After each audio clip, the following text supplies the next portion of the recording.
Hi. In this episode, we're going to talk about the command that allows you to list the processes on your system.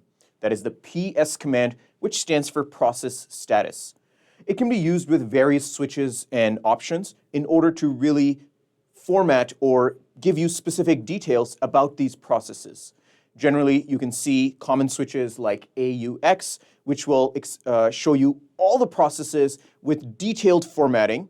We can use EF, which is another type of formatting. And there's also things like Pgrep, which will search processes based on a pattern or based on a name that you put into that Pgrep function. Really, the idea is to identify a process and its process ID so that you can begin to manage that process. In order for managing anything, you need to be able to first identify that process. So in the upcoming lab, we're going to show you in the command line how to identify processes using their process ID and how to actually list processes using the PS or the process status command. Please join us in this next lab. In this episode, we're going to show how to list processes and identify process ID, find out information about your processes. Let's go ahead in the activities and discuss the command for listing processes, which is simply PS command, PS. And you can see currently my shell is only aware of its own process, which is the bash shell, and the PS command, which I just typed. You can add to this by adding additional switches. So PSA will show you, again, the commands and any background, background processes which are running.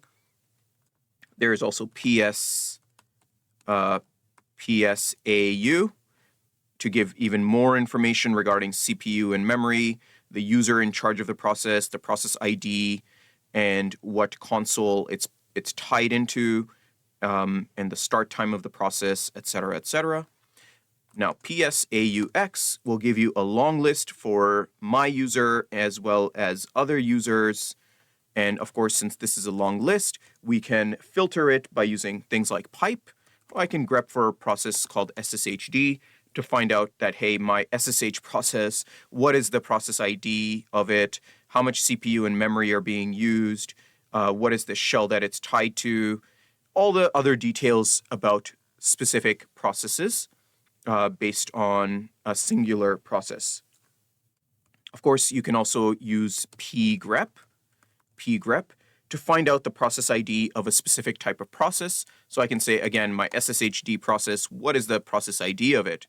Now let's go ahead and open Firefox. Now, once I have a Firefox process, I can say Pgrep Firefox, what is the process ID of Firefox? Again, I can also use the other method, AUX, and just grep for Firefox to see all the processes related to Firefox. So the PS command is very handy in order to identify the process ID of certain processes. So of course, you can then manage those processes. I hope you've enjoyed this episode. Thank you for watching. I'll see you in the next one.